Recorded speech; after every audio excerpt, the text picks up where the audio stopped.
ചെറിയ വ്യത്യാസം വരുത്താറുണ്ട്. പക്ഷേ ഇത് കുറേ മാറ്റം വരുത്തിയിട്ടുണ്ട്. അതെ അതെ മറ്റത് പൂർണ്ണമായിട്ടും ഉം. രാധ പാടുന്നത് പോലെ ഇത് ഉം.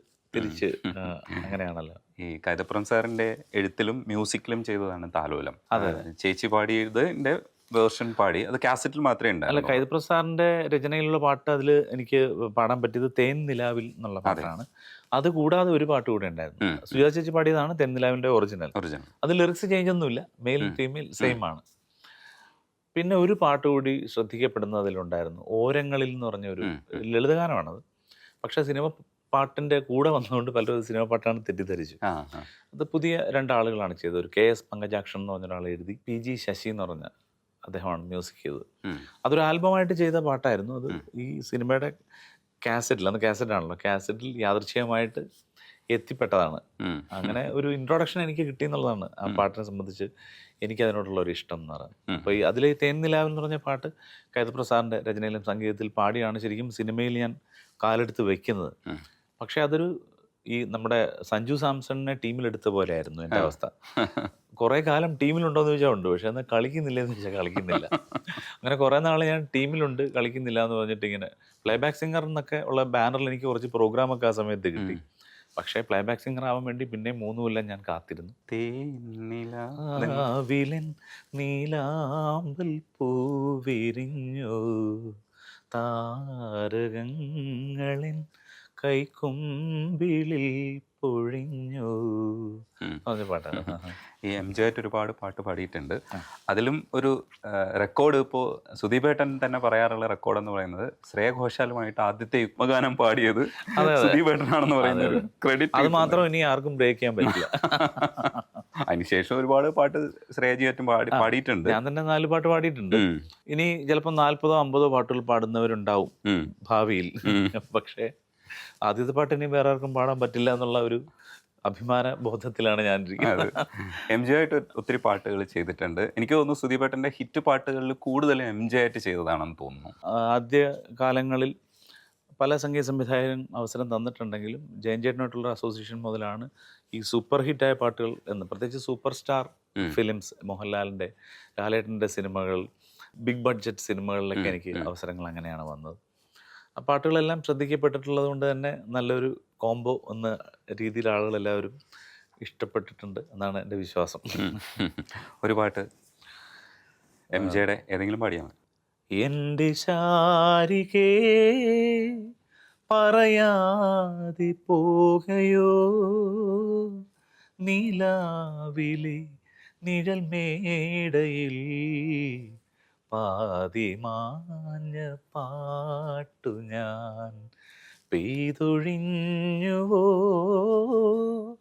കുളിരുന്നോരോർമകൾ കിനാവിലെ കിളിവാതിലിൽ കാത്തിരുന്ന സന്ധ്യ ഞാൻ. സുദീപേട്ട, ഈ സ്റ്റൈലിലുള്ളൊരു വർത്താനം അല്ലാതൊരു സുദീപേട്ടനുണ്ട്. ഭയങ്കര കോമഡി പറയുന്ന ഒരാളുണ്ട്. അതിൻ്റെ കൂട്ടത്തിൽ തന്നെ തമാശയ്ക്ക് അപ്പുറത്തേക്ക് മിമിക്രിയെ കുറിച്ചൊരു കാര്യം പറയുന്നതിൽ പാട്ടിനെയും കൂടെ ചേർത്തിട്ട് സുദീപേട്ടൻ പറഞ്ഞത് എനിക്ക് ഭയങ്കരമായിട്ട് ഇഷ്ടപ്പെട്ടു. ഈ പാട്ടെന്ന് പറയുന്നത് തന്നെ ഒരു മിമിക്രി അല്ലേ എന്നാണ് ചോദിക്കുന്നത്.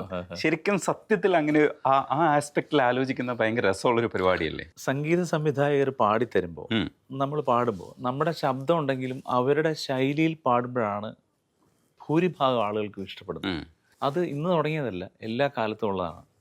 അത് പഴയ കാലത്തെ പാട്ടുകൾ ശ്രദ്ധിച്ചാൽ അറിയും. ബാബുരാജ് സാറിൻ്റെ പാട്ടുകളിൽ ആദ്യകാലങ്ങളിൽ നമ്മളെ ഇന്നത്തെ വളരെ സീനിയറായ പ്ലേബാക്ക് സിംഗേഴ്സൊക്കെ പാടുമ്പോഴും ബാബുക്ക പാടുന്നതിൻ്റെ ഒരു ഫ്ലേവർ നമുക്ക് ഫീൽ ചെയ്യും. ദേവരാജൻ മാസ്റ്റർ പാട്ടുകൾ ആദ്യകാലങ്ങളിൽ പാടിയിരുന്ന അന്നത്തെ യുവഗായകരുടെ ആലാപനത്തിലെല്ലാം ദേവരാജൻ മാസ്റ്ററുടെ ആലാപന ശൈലിയുണ്ട്. അത് കഴിഞ്ഞ് പിന്നീട് ഇപ്പോൾ യേശുദാസ് സാർ തന്നെ പാടുന്ന നോക്കി അറിയാം. രവീന്ദ്രൻ മാസ്റ്റർക്ക് പാടുന്നതും ജോൺസൺ മാസ്റ്റർക്ക് പാടുന്നതും ഔസേപ്പച്ചൻ സാറിന് പാടുന്നതും ഒരേ കാലഘട്ടത്തിലാണെങ്കിലും 3 ആലാപന ശൈലിയുണ്ട്. ആലാപന ശൈലി എന്ന് പറയുന്നതിനോടൊപ്പം തന്നെ അവർ പാടുന്നതിലുള്ള അവരുടെ ശബ്ദത്തിൻ്റെ ഒരു അംശം പോലും കടന്നു വരാറുണ്ട്. ബോധപൂർവമായിട്ട് ചെയ്യുന്നതാണ്. അപ്പോഴാണ് ആ പാട്ടുകൾക്ക് വ്യത്യസ്തത ഉണ്ടാകുന്നത്. എന്ന് പറഞ്ഞ പോലെ നമ്മളും പാടുമ്പോൾ ഏതൊരു സംഗീത സംവിധായകന് പാടുമ്പോഴും അവരുടെ ഒരു രീതിക്കനുസരിച്ച് പാടുമ്പോൾ അതിനകത്തൊരു അനുകരണം എന്നുള്ളത് ഈ നമ്മൾ ഈ പറയുന്ന മിമിക്രി എന്ന് പറഞ്ഞ കല എന്ന് പറഞ്ഞാൽ ഇപ്പോൾ ഒരാളുടെ ഡയലോഗ് അതുപോലെ പറയുന്ന പോലെയല്ല, അതേ മോഡുലേഷൻ പറയുന്ന പോലെയല്ല. ഒരു സംഗീതം ഒരാൾ പറഞ്ഞു തരുമ്പോൾ അതേപോലെ ചെയ്യാന്ന് പറഞ്ഞാൽ അത് ജസ്റ്റ് ഇമിറ്റേറ്റിംഗ് എന്നുള്ളതാണ്. ഇമിറ്റേഷനകത്ത് ഒരുപാട് കാര്യങ്ങൾ കൂടി അഡീഷണൽ ആയിട്ട് വരുമ്പോഴേ അത് മ്യൂസിക്കലാവുന്നുള്ളൂ. സംഗീതത്തിലിപ്പം ഈ പറഞ്ഞ പോലെ മോഡുലേഷൻസ് അല്ലെങ്കിൽ എൻ്റെ എന്താ പറയുക, മ്യൂസിക്കിൽ എന്തൊക്കെ ടെക്നിക്കാലിറ്റീസ് ഉണ്ടോ അതെല്ലാം ചേരുകയും ആ അക്ഷരങ്ങൾ അതുപോലെ കൃത്യമായി പറയുകയും ആ ഭാവം കൊണ്ടുവരിക എല്ലാം കൂടി ചെയ്യുമ്പോഴേ ഈ പറഞ്ഞ റെൻഡറിങ് എന്ന് പറഞ്ഞ പരിപാടി പൂർണ്ണമാവുന്നുള്ളൂ. എങ്കിലും അതിനകത്ത് ഒരു അനുകരണം എന്ന് പറഞ്ഞ സാധനമുണ്ട്. പക്ഷേ ഈ അനുകരണം എന്ന് പറയുന്നത് അതിരുവിട്ടതാകുമ്പോഴാണ് ആളുകൾക്ക് ദഹിക്കാതെ ആവുന്നതും അതിൻ്റെ ഐഡൻറ്റിറ്റി നഷ്ടപ്പെടുകയും ചെയ്യുന്നു. ഏതൊരു ഗായകനെ നമ്മൾ മുൻകാലത്തുള്ള ആളുകളെ മനസ്സിൽ വെച്ച് പാടുമ്പോൾ ആ അനുകരണം മനസ്സിലുണ്ട്, എല്ലാവർക്കും ഉണ്ട്. പക്ഷേ ആ അനുകരണം എന്ന് പറയുന്നതിൻ്റെ ഒരു ലിമിറ്റുണ്ട്. ആ ലിമിറ്റിൽ നിന്നുകൊണ്ട് നമ്മൾ അതിൻ്റെ ആ ശബ്ദം അതേപോലെ റീപ്രൊഡ്യൂസ് ചെയ്യുന്നതിനകത്ത് യാതൊരു അർത്ഥവുമില്ല. ഒരാളുടെ ശബ്ദം അതേപോലെ അദ്ദേഹം പാടുന്നത് പിന്നെ ബ്ലൈൻഡായിട്ട് ഇമിറ്റേറ്റ് ചെയ്ത് പാടിക്കഴിഞ്ഞാൽ അതിൽ ആത്മാവുണ്ടാവില്ല. അത് നമ്മുടെ ഈ തൊണ്ടയിൽ കൂടെ വന്ന് നാവിലൂടെ വന്നങ്ങ് കേട്ട് ആളുടെ ചെവിയിൽ കേട്ടങ്ങ് പോകും. പക്ഷേ ആ ചെവിയിൽ നിന്ന് ഉള്ളിലേക്ക് കടന്ന് മറ്റൊരാളുടെ ഹൃദയത്തിൽ തൊടണമെങ്കിൽ നമ്മൾ പാടുന്നതും നമ്മുടെ ഹൃദയത്തിൽ നിന്നാവണം. പാട്ട് ബ്രേക്ക് കൊണ്ടുവരാം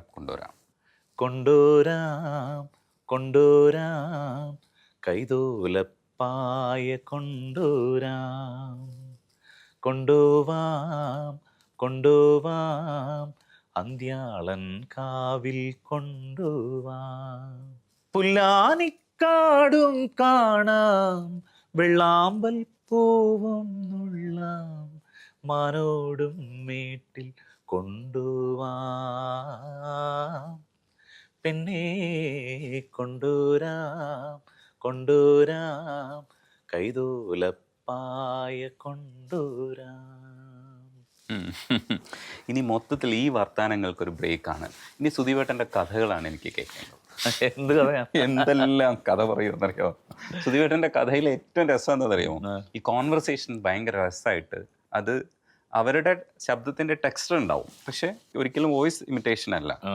വിദ്യാരൻ മാസ്റ്ററെയൊക്കെ ശബ്ദം അനുകരിക്കുകയും ദേവരാജ മാസ്റ്ററുടെ ശബ്ദമൊക്കെ കേൾപ്പിക്കുമ്പോൾ ഉണ്ടല്ലോ, നമുക്ക് അവരൊക്കെ മുമ്പിൽ വരുന്നതിൻ്റെ ഒരു പിക്ചർ കിട്ടും. പക്ഷെ എന്നാൽ അത് ശബ്ദാനുകരണമല്ല, ഒരു മാനറിസത്തെ ഇങ്ങനെ എടുക്കലാണ്. നമ്മൾ കണ്ടതിൻ്റെ കുറച്ച് ദിവസം മുമ്പാണ് മാഷ എന്നെ വിളിച്ചിട്ട് പറയുന്നത്, ആ ഒരു റെക്കോർഡിംഗ് പാടാൻ വരണോ പെട്ടെന്ന്, ഇവിടെ ഇത്ര ഫാസ്റ്റാണല്ലോ പറയാം. അപ്പം നമ്മൾ മാഷ ഉണ്ട് ഇവിടെ ഉണ്ട്. അപ്പോൾ 12-ാം തീയതി എന്ന് പറയാനുള്ള ഒരു സമയം മാഷ എടുക്കില്ല. അപ്പം ഞാൻ ചോദിച്ചു, മാഷെ എന്ത് പാട്ടാണ്, ഡിവോഷണൽ അല്ലേന്ന് ചോദിച്ചപ്പോൾ കിഷോഷ്.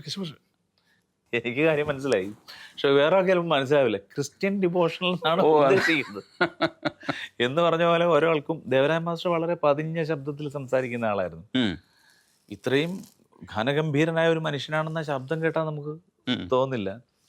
ആ നീ അവിടെ നില്ല എന്ന് പറഞ്ഞാൽ നമുക്ക് നീ അവിടെ നിൽക്കുക എന്ന് പറയുന്നതിനേക്കാൾ പവർഫുൾ ആണ് ആ ശബ്ദത്തിൽ. ആ കമാൻഡ് ഉണ്ട്.